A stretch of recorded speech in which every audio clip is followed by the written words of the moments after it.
Okay, good day, guys. My name is Monoculture. I'll be tutoring you on agriculture. So before we start our lesson for today, we have to first understand what agriculture really is, of which I believe we all know what agriculture is. But for those who don't know, agriculture simply means the rearing of animals and the growing of crops. By rearing of livestock and animals, we simply mean keeping animals at home and domesticating them for their product. Products can either be beef, milk, or the raw materials. And then with the growing of crops, it simply means planting crops in your own homes for their product as well. Example, we can say field crops. What do we use field crops for? Maize. We simply use maize for food. Also, they can be used for the raw materials. So for today, we are going to talk most on the growing of crops part. Yeah, with the growing of crops part, we are going to be looking at crop production. With crop production, we are going to look at the system that I used for during crop production. Which systems? Systems including monoculture, systems including the mixed cropping, systems including the continuous cropping, intercropping, monocropping, and the crop rotations. So those are the systems that we are going to talk about today. Also under crop production, we are going to be talking about the land preparation, the importance of land preparation. Those include things like clearing of the land, the tillaging, the plowing, and the leveling of the land after plowing. Also, we are going to be talking about the planting methods and the management practices. But as I've already stated, today we are only going to be looking at the systems of crop production. So by system, we simply mean the different methods of growing crops. So basically, there are around 6 methods that are well known or that are used in Botswana. So those systems are the ones that we are going to cover today. We are going to look at each system. We are going to look at the different advantages of using those systems and also the disadvantages of those systems. And by crop production, as we already stated, that is just basically the growing of those crops. So to begin our lesson, we are going to look at the first system, which is monoculture. So monoculture simply means growing the same crop on the same field year after year. For an example, let's say you have maize. You stick to growing maize from the beginning of the season till the end of the season, or you grow maize the whole year and then the following year you don't change, you still stick to growing that maize. That is what we call monoculture. And then with monoculture, there are some advantages of using monoculture, and also there are some disadvantages of monoculture. Advantages of monoculture simply means kind of simple one. Monoculture, which means since you are growing that one crop year long, you gain skills, you gain knowledge, and you gain experience on how to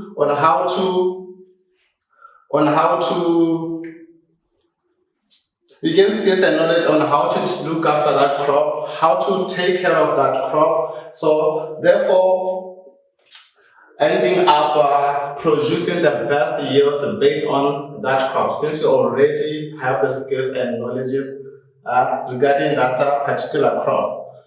Second advantage, you can grow crop that grows best in the area, meaning that yields increase. What this advantage simply means is that, for example, you look at the weather. Let's take the weather of Botswana. Weather of Botswana is unreliable. So we expect low rains to average temperatures. So you basically have to, let's say maybe you stick to growing a crop that grows well in those climatic conditions, and then you stick to that particular crop, which means you are going to produce better yields every year round, since it's the same crop you are growing all year round. I hope that is clear for you guys. And then third advantage, there is no competition from other crops. When we're talking about crop production involves growing different crops, but with monoculture, you only stick to growing one crop, meaning there is no competition for nutrients, there is no competition for space, there is no competition for water. All the nutrients goes to that one crop. Every crop has its own requirements, but if you're growing only one particular crop at a time, it means all the nutrients goes to that certain crop. There's no any competition. And then advantage number 4. There's no need to buy different kinds of equipment. Since you are only plowing or since you are only growing one crop, it means you use the same equipment throughout. You don't have to be specific or you buy a certain equipment for a certain crop. Since it's maize, all the equipment you buy are going to be used strictly for maize. Instead of when it's mixed cropping, whereby with mixed cropping it means you have maize, you have sorghum, you have a different family of crops. So each family has its own equipment that should be used. Sorry for that. That should be used. So with that monoculture, you buy equipment only for one crop. And then lastly, the last advantage, that is cheap. It's a cheaper and a simple method. Cheaper meaning you don't have to buy many equipments, as I've stated in my previous advantage. The simpler method is only one crop. You don't need too much skills. You don't need too much knowledge. You don't need too much manpower. I believe we can come up with as much advantages as we can when we are dealing with the monoculture. And then moving on to the disadvantages of monoculture. Disadvantages of monoculture. The first one, this simple means increase in chemical usage as a result of increase in pests, weeds, and diseases. What that means basically is that with monoculture, diseases, pests, weeds can easily spread since it's only one crop. And then if they spread, it means you are going to use a lot of chemicals trying to disperse those diseases, trying to kill those pests. So with that, it means more chemicals are used. More chemicals destroys the soil structure. So that's one of the disadvantages of monoculture. Second disadvantage, it is a risky method, especially in case of an outbreak. Let's say, still sticking to the same example, to our first example, which is maize. You have your maize. There's an outbreak of a disease that affects only maize. What will happen to your production? It means you lose everything because you only plowing maize. So that is one of the disadvantages of monoculture. Or another example can be that since you are plowing maize, and then this season your customers, that is if you are in a commercial agriculture farming, commercial meaning that you are growing crops for selling, for profit. It means if you are planting, you are growing that maize crop, and then your customers during that season, they don't want your maize, or the prices goes up for the chemicals for that maize. It means your production is going to be affected. So that is one of the disadvantages of monoculture. Second disadvantage, it is a risky method. Like I've said, sorry for that, seems like I'm repeating myself. The third disadvantage, it affects the soil fertility. What this basically means is that the soil fertility is lost quickly as the crop uses nutrients from the same area in the same soil. That disadvantage on its own is self-explanatory, so I don't need to explain more on that one. With same as the advantages, I believe we can all come up with the different disadvantages for monoculture. With the advantages and disadvantages, you can come up with anything as long as you can explain it or you can link it up with the monoculture or with the system you are talking about. So advantages and disadvantages are not limited, they are unlimited as long as you can explain them. And then moving on to our second system and our second method of growing crops, which is mixed cropping.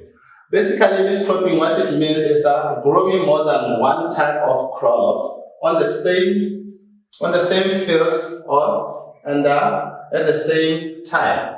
Growing mixed crops, growing more than one type of crops. More than one type of crop basically means you grow your maize, you mix it with your sorghum, you mix it with your watermelons. This is a method that is commonly used in Botswana. We grew up to this system. Every farmers, our grandfathers, our fathers, our uncles, always practice all, if not, or some of them, if not all, practices this method. So this is mixing those different crops together. So how can this benefit you as a farmer? Or in other words, advantages of the mixed cropping. So mixed cropping, we can say it gives you a wide chance and a wide choice of food to eat and sell. Unlike the monoculture one where you are only focusing on one variety, which is, let's say, maize. But with the mixed cropping, it means you get your maize, you get your watermelons, you get your sorghum in the same year. Unlike the monoculture where you get only one per year. And then moving on to the second advantage, we can say it reduces the risk of total crop failure. Remember, when we are talking about the monoculture, one of the disadvantages we spoke of was that in case of give me a second. Yeah, we said in case of an outbreak, it means you are going to lose your total yield or your total production. But with mixed cropping, it reduces that risk. Let's say there is an outbreak of which maybe affects one particular crop, which means your other crops are safe because most diseases don't affect the whole crops. You find that one disease will affect maize, another disease will affect sorghum, another disease maybe will affect your watermelon. But if the outbreak is for maize, it means your watermelons and your sorghums are safe. So you still have some production, you still have some yields that you can maybe sell, or you can salvage, or you can eat. Then moving on to our third advantage. With mixed cropping, if one crop price goes down, the farmer can still benefit from the others. Still, it still links to our second advantage, whereby we say it reduces the risk of total crop failure. Nowadays, Botswana is moving, and our farmers of Botswana are moving into a commercial agriculture farming. Let's say in a case whereby you are selling your products and then the prices happen to go up in the market. Not everybody will be able to afford to buy your products, but with mixed cropping, it means you have a variety. Which variety? It means you can mix up your prices and then you can benefit from the lower prices products as compared to the monoculture one. And then our fourth advantage, we can say with mixed cropping, and then you happen to have been growing some legumes. Legumes is a family of beans. You happen to include beans in your production. Beans are some plants that adds nitrogen to the soil. Remember when we were talking about soil fertility, we were talking about the NPK. Yeah, remember when we were talking about the soil fertility, we are talking about those three elements, with which those are the major elements that are needed by our crops for growth. So if you are including your beans in your crops, it means the beans are going to add your nitrogen into the soil, which is what we call nitrogen fixation. or some waste that adds nitrogen to the soil. So those beans have some bacteria in their roots, of which those bacteria are the ones that convert the nitrogen into the nitrates. Remember, the plants can only absorb nitrogen in the form of nitrates. So that nitrogen has to be changed to nitrates in order for our plants and for the roots to be able to absorb it and use it. So always including those in your mixed cropping will help your soil fertility, and also will help your plants, making sure that they have the nutrients they need, which is one of them, which is the nitrogen.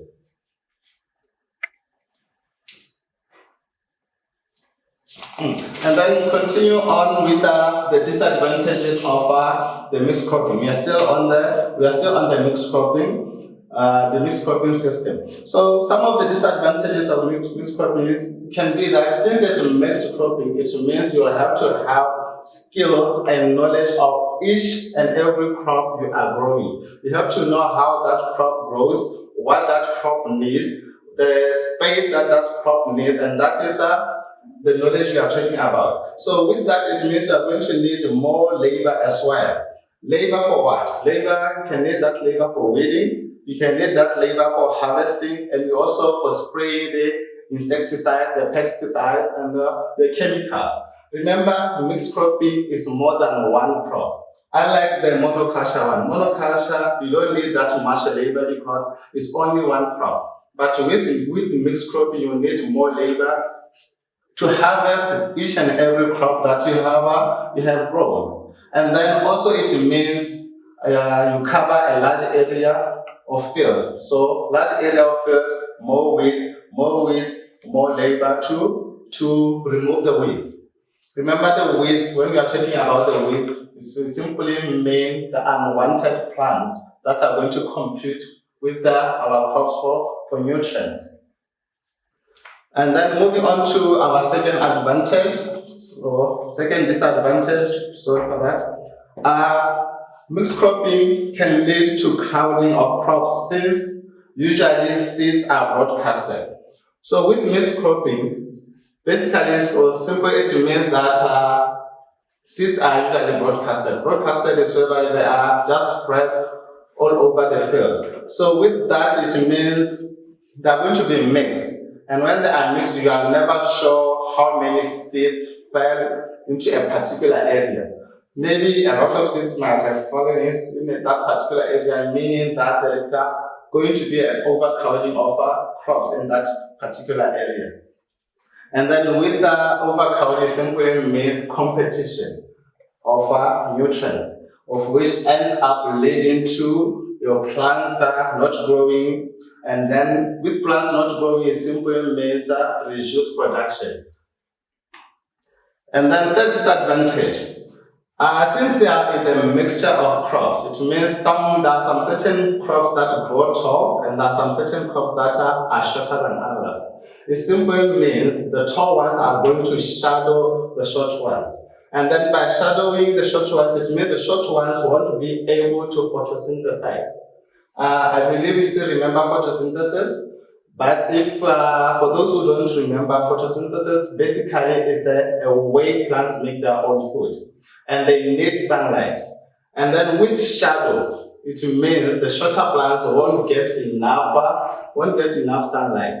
And if they don't get enough sunlight, it means photosynthesis or the rate of photosynthesis is reduced. So those plants end up not producing enough food for themselves, meaning they end up not growing well, and then also not producing enough products or yields.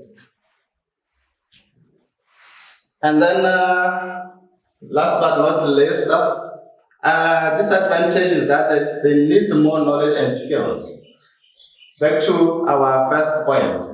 We said since they are mixed, it means there are more than one type of crops growing in the same field. So you will need more skills for each crop. You will need more knowledge for each crop. You will need to know about the pests that affect each and every crop. You need to know about the diseases that affect each and every crop and how to prevent those.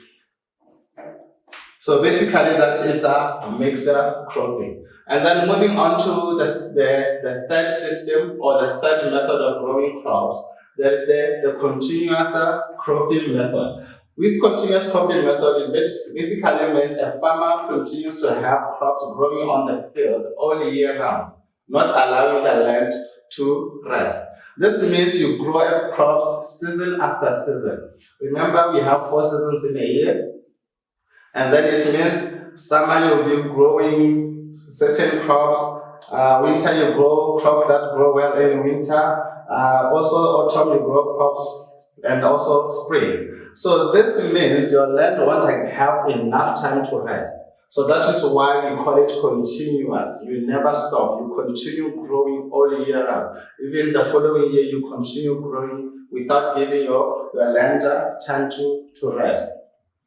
So what can you do? How can you benefit from continuous cropping? Which is our advantages. So continuous cropping reduces soil erosion. By reducing soil erosion, remember, soil erosion takes place when water or wind carries away the topsoil. But we said planting crops helps to reduce soil erosion. Why? The plants traps the topsoil. So if it's continuous cropping, it means the soil will always be covered by plants. And then if it is covered by plants, it means come rain, come wind, the topsoil will still remain because there is a barrier that protects it from being carried away. And then second advantage is that there is no need for clearing of bushes, hence reducing the cost of land preparation.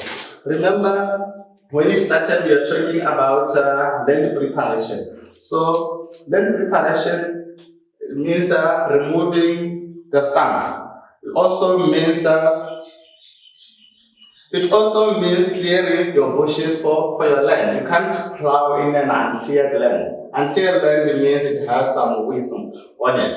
So for continuous cropping, it means your land will always be used, meaning that there will never be a time for weeds to grow.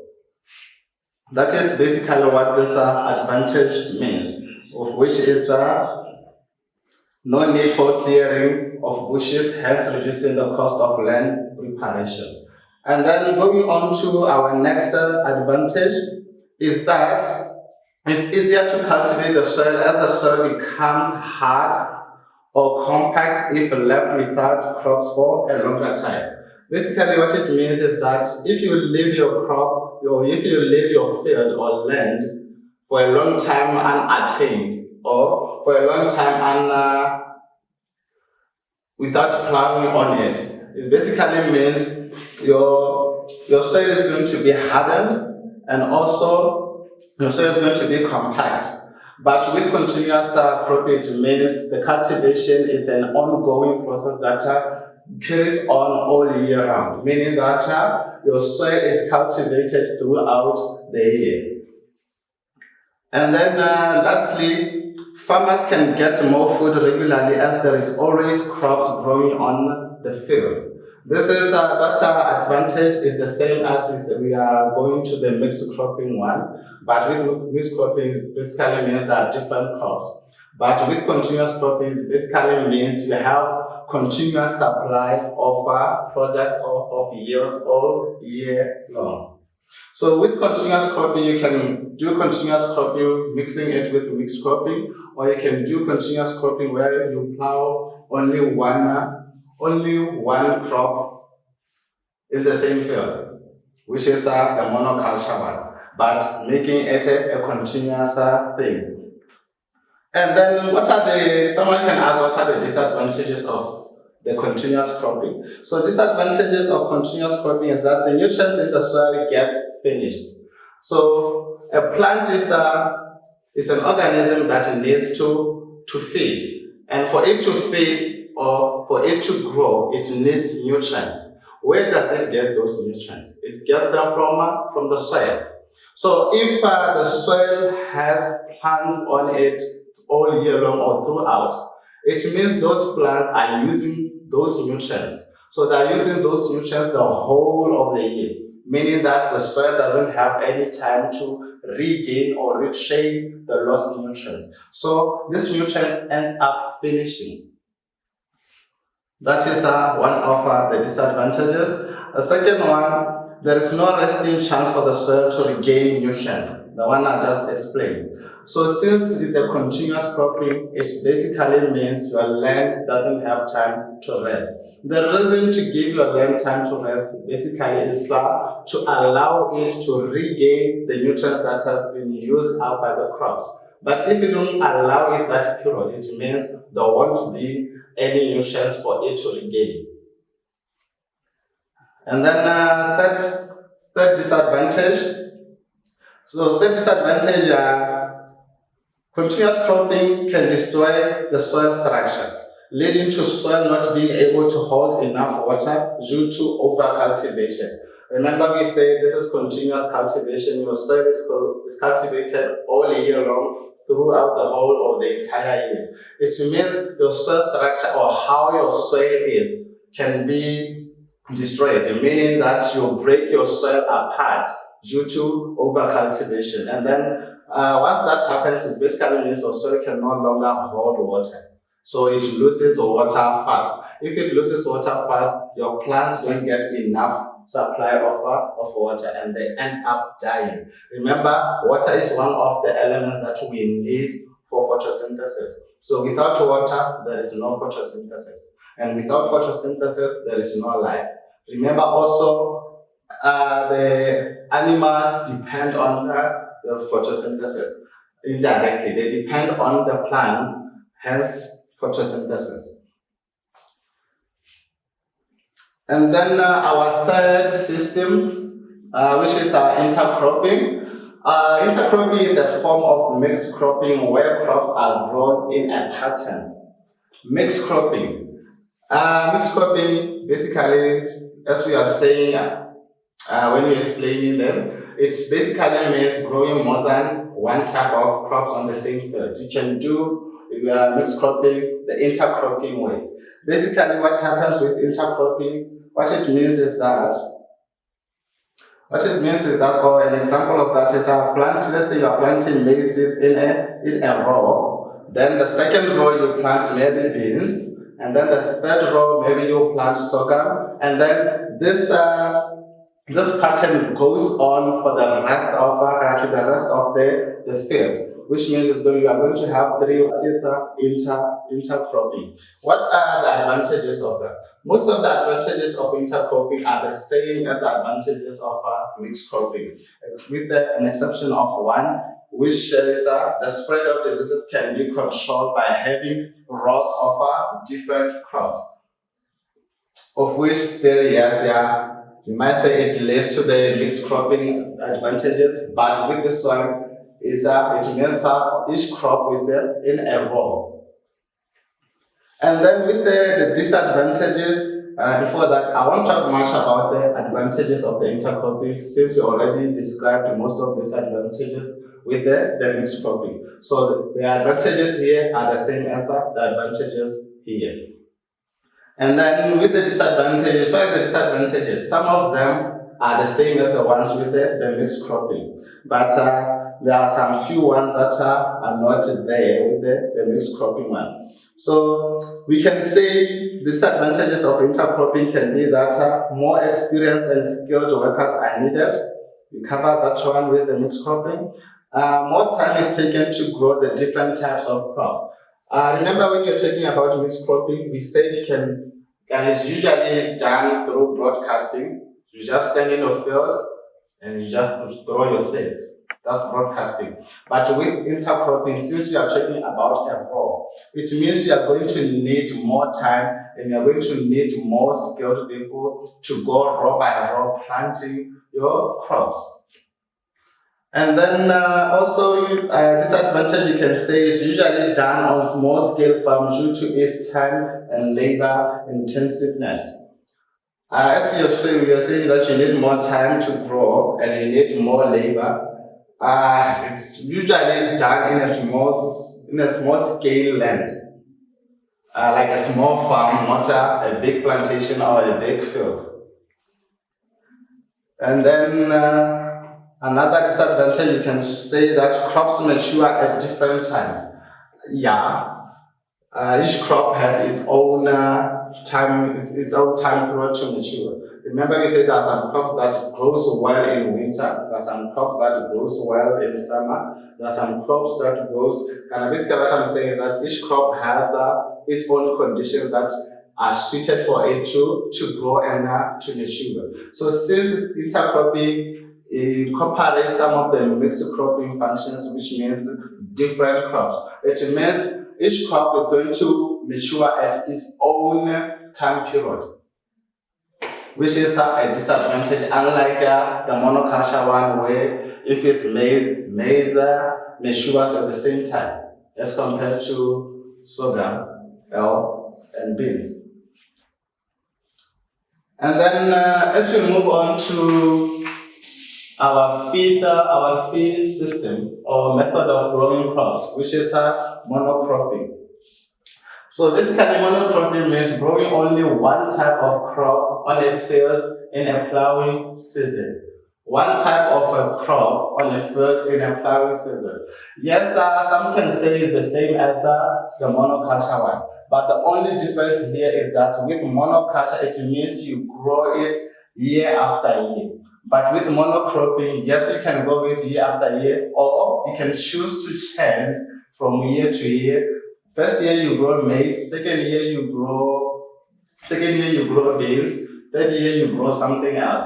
That is the difference between the two. So one can say, what are the advantages of that if I have the monoculture one? Why would I choose the monocropping one instead of the monoculture one? Here are some of the disadvantages of that. It's easy and a simple method, just like the monoculture one. And then the other advantage, you can say that there is no need for different types of machineries. Meaning that if you have grown that to one crop, which means you are going to use that machine for the remaining seasons. And then the third one is only one crop to worry about and only one crop to worry about and also spend resources on. You don't have to worry about, okay, I'm going to spend on beans, now I'm going to do another budget on maize, I have to do another budget on watermelon. But with this one, you only focus on only that one crop. And then what are some of the disadvantages? It's hard to control insects and parasites unless growing a different crop the following season. That is one of the differences between the two. This one is one crop year after year. This one crop you can change the following year. As we are talking about the monoculture one, we are saying it's hard to control pests and also it's hard to control diseases because it's the same crop year after year. But with the monocropping one, the difference is that we can control it provided the next year you change to a different crop. That's how you control your diseases and that's how you control your pest problems. And then another disadvantage, the risky one, same as the monoculture one. Let's say in terms of an outbreak, diseases or those pests, this means you are going to lose your entire year that same year. And then you have nothing to eat or nothing to sell. That's the risk we are talking about here. And then another one is you may use up all the nutrients. Since it's one crop, it means that crop is going to use up the nutrients, especially since you are not going to give that land some period to rest. A period can be a season. You can choose one season in a year to give your land a resting time. But if you don't do that, it means your soil is going to be giving up nutrients to the plants all year long. Hands up, using up all the nutrients. That is monocropping. And then lastly, we can talk about crop rotation, which is the last method of growing crops that are common in Botswana. We are not saying that are not other methods, but this one are the ones that are commonly used or commonly known, especially in our country, which is Botswana. So with the crop rotation means different crops are grown in different sections of the field following a certain order season after season. This is important. There a certain order part season after season. That is the important part of this method of crop rotation. We can say an example. You can say you are growing, or you have your piece of land. You divide it into sections. You can say maybe 4 sections, and section 1 you maybe plow maize. Section 2, you plow beans. Section 3, you plow something else. Section 4, another thing. And then the next season, you change the rotation of them. The section you were plowing maize in it, you plow something else in it, or maybe beans in it. And the section for beans, you plow your maize in it. That is a crop rotation. Just like the name itself says rotation. Rotation means you are mixing up or you are changing up your sections. And then the crop means you are changing up your crops according to your sections. Now the sections that you have drawn up or you have came up in your field. So with crop rotation, you have to know how to come about that rotation, or how to select what type of plant to plow in that particular field, particular section, and then what section to plow what in it, which is what we call the principles of crop rotation. There are a few principles that we should follow, or the things that we should take into account consideration when we are using this method. One, we can choose. Now, one, you can look at the fact that crops that are attacked by different insects, weeds, and diseases should follow each other. What it means is that you can't plow crops of the same family. Same family, let's say the cereals. Cereals is a family of crops. We can say an example, rice. We can say another one, sorghum. Those are cereal family. So you can't say one section you plow sorghum, the next section, or after the next season, where you remove the sorghum, you plow rice again on it. That is plowing the same family in the same section, season after the other. So you shouldn't do that. That is one of the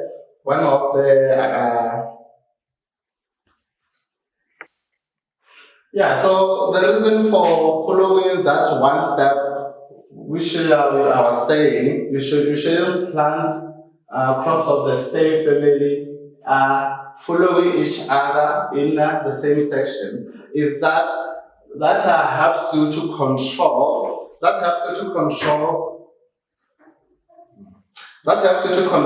spread of the pests. It also helps you to control the spread of the diseases. That is one of the things that you should take into consideration when you are using crop rotation. The second one, you should have beans or a family of other crops called the legumes. What the legumes do is that they help to add nitrogen in the soil. So if you have that in your rotation, it simply means each section is going to get an addition of nitrogen to the soil. Another thing to take in account is that you should never plant the plants with the same root system after the other. Same root system. Some plants have deep roots, kind of long roots that goes deep into the soil. So what it says is that you shouldn't plant the same plants with the same root system. You shouldn't plant a plant that has long roots, and then when you move to the next season, you plant another plant with the same root system in that same section. You should plant a plant with a shorter root system in that section instead of a long-rooted plant in that section. Why should you do that? This is to enable new crops to use nutrients at different levels in the soil. That is the third thing to take in account. And then the fourth thing, Plants that need different nutrients should be included in the rotation to reduce competition for nutrients. This goes back again to the family part, where we say you shouldn't plant crops of the same family one after the other in the crop rotation system. So you should plant a different plant. Why? To add different nutrients to the soil, so that you reduce the competition for those nutrients. And then another thing to take in consideration is that you should consider the type of the soil and climatic conditions so as to grow crops that can withstand such conditions. That one is self-explanatory, so I don't need to get much into that one. And then also you should consider the crops that you want to grow. You should come up with a list of crops that you want to grow, and then you follow the steps that I've just discussed with you guys from when we started to talk about the principles of crop rotation. So you can't come up with that system, or you can't come up with the order without knowing the plants you are going to plant. And then the other one should the crops of the same family should not follow each other in rotation. Still goes back to the one at the family part. And then those basically are the few principles that you should follow or you should look at before you decide on an order or a section, or you choose which section gets which plant. You should look at those principles. There are 7 of them. You should know all those 7 principles and you should follow them accordingly in order to have a productive yield when we are dealing with the crop rotation method. And then what are the advantages of this method? One, we can say crop rotation helps build up of waste. Not build up, sorry for that. It helps reduce build up of waste. It helps reduce build up of diseases, and also it helps reduce build up of pests. How does it do that? It's a rotation. With the rotation, it means a different crop is plowed one after the other. So with only that on its own, it helps to reduce the pest problem, it helps to reduce the disease problem, and also the weeds problem. And then another advantage is that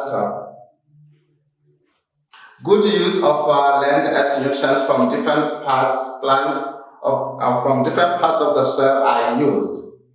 So since you have divided your land in those different sections, it means each section is going to be used by a different crop, meaning that each nutrients from each section are going to be used. Basically, that's what that advantage means.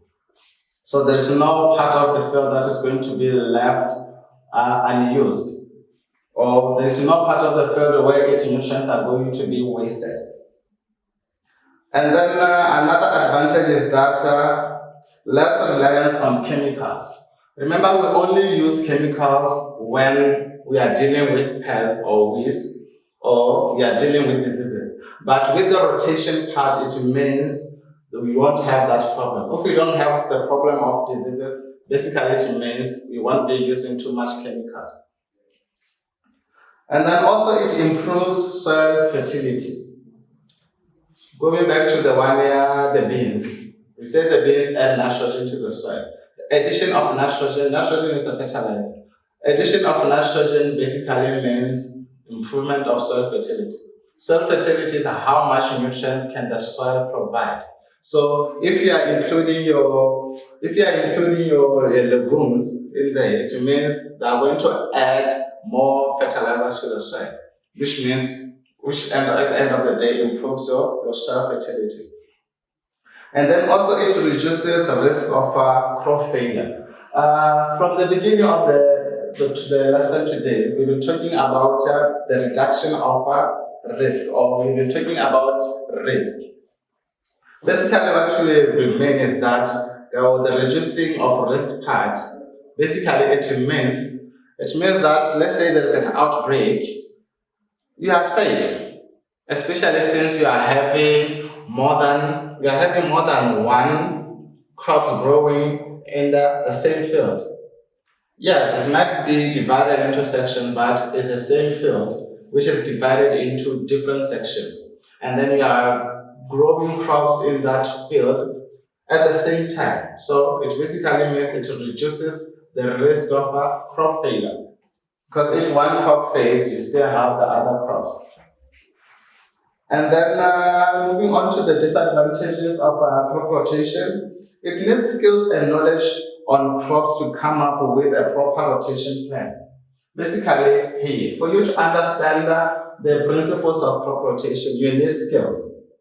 For you to understand what plant to plow, you need to know your weather, you need to know your soil, you need to know the type of the soil you are plowing in, you need to know the different type of weathers, the rainfall. That is knowledge, that is the skills. And then you have to know the depth of your seeds, how much depth you should plow your seeds. So that is the skills we are talking about. So this method needs those skills, it needs those knowledge. And it also is a bit costly to grow different crops, as it needs different tools, seeds, fertilizers, and machineries, especially when it comes to your harvesting period. Each crop has its own machinery that is used to harvest it. You can't use the same harvester you use when you're harvesting sorghum to harvest watermelons. So each crop has its own machinery, each crop has its own method of harvesting. So that's the costly part we are talking about. And also the tools. You need to know if the different tools you are going to use. You need to have different types of tools to use this method.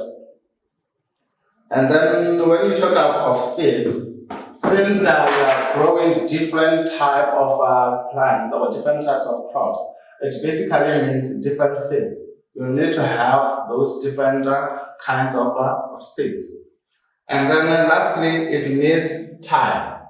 You need time to sit down and plan your rotations, to plan your order. So that takes time on its own. So guys, basically this is the topic of the crop production, of which we are focusing mainly on the systems of crop rotation. So in our next lesson, we are going to be looking at the land preparations. Land preparation meaning what you do before you move into the crop production, before you plant your crops. What should you do? That is the land preparation part, which will be in our next lesson. So this is where our lesson ends for the day. So see you guys next lesson.